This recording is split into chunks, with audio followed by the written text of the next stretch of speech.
Parfait. Bonjour à tous. Agnès Wolf d'Orange Business. J'ai en charge les offres de réseau privé mobile et de Push-to-Talk, Push-to-X d'Orange. Et on va prendre 5 minutes ensemble pour parler d'un nouveau concept, une nouvelle offre, une nouvelle forme de solution qu'on appelle les réseaux mobiles privés hybrides. Alors vous le savez, chez Orange, on est à la fois intégrateur et opérateur de cas d'usage industriel d'une part, mais aussi de réseau. Et compte tenu de notre statut également d'opérateur national, spécifiquement en France, ça nous permet de proposer, pour soutenir les usages industriels, une gamme de réseaux opérés et intégrés. Donc les réseaux mobiles privés qu'on connaît bien, complètement stand-alone, indépendants, sur des fréquences dédiées, cœurs dédiés, radios dédiées. Mais aussi, on peut proposer de faire levier sur le réseau national de l'opérateur qui est déjà présent pour vous proposer des formes opérées de réseau. Et maintenant, on parle de l'hybride.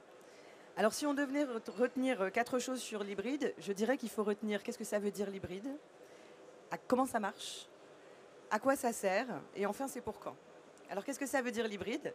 L'hybride, ça veut dire que c'est une solution qui est 2 en 1, qui permet, avec une seule carte SIM, une seule couverture radio, un seul contrat, de bénéficier à la fois du réseau public opérateur et en même temps d'un réseau privé local. Alors comment ça marche? On part de la couverture et du réseau d'Orange, qui arrive en général relativement bien sur les usines, sauf dans certaines salles extrêmement spécifiques, bâtiment peinture par exemple pour l'usine automobile. Donc on va commencer par ajouter de la couverture pour que le réseau 5G arrive partout. Et ensuite on va rajouter une petite boîte, désolé pour ce terme très technique, qui s'appelle un User Plan Function. Et cette UPF va travailler avec la radio pour distinguer 2 types d'usages qui émanent des smartphones, des tablettes, des AGV, des capteurs, de tous les IoT. Et ce couple radio-UPF va détecter si l'usage appelé est un usage opérateur traditionnel, j'appelle mon fournisseur. Dans ce cas, la data passe dans le slice, le réseau opérateur standard, et donc fait le tromboning dans le réseau d'Orange et revient établir l'appel. Ou alors, cet AGV, ce smartphone, cette tablette, appelle un usage privé qui est installé dans mon IT client. Et dans ce cas-là, le couple UPF radio fait le gendarme et dit, toi, tu sors pas du site. Tu fais du local breakout. Tout ça avec la même couverture, et on peut même faire les deux sur une seule carte SIM.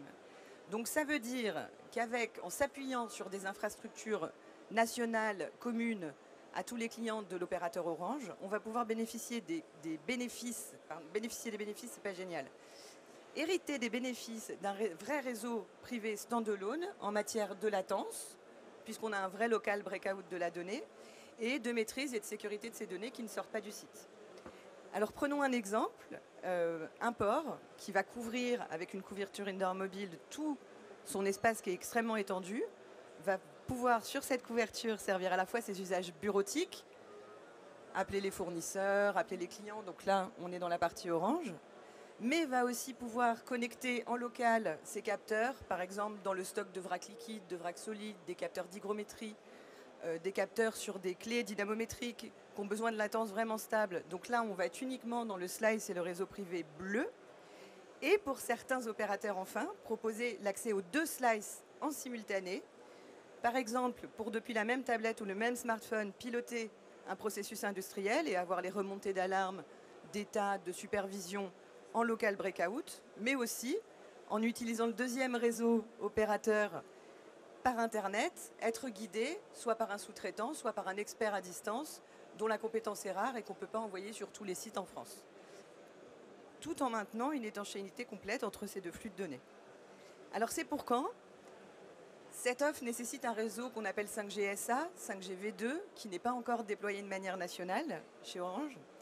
Donc toute cette partie bleue est déjà disponible maintenant. Ça, c'est possible. Donc on peut déjà avoir ce réseau privé en local breakout sur la couverture et le réseau d'Orange pour les usages industriels. Viennent petit à petit en roadmap la partie service opérateur en 5G V2 et donc le double slice qui marche déjà dans le site et qui demain marche en dehors du site, ce qui permet au smartphone de mon opérateur terrain de continuer à fonctionner quand il sort du site pour des cas d'astreinte, de liaison avec les caristes, etc. Voilà pour l'hybride. Si vous voulez en savoir plus, vous pouvez bien nous rejoindre sur le village 5G ou sur le stand Orange. Et on se retrouve dans une 30aine de minutes pour parler d'un autre concept, le virtual.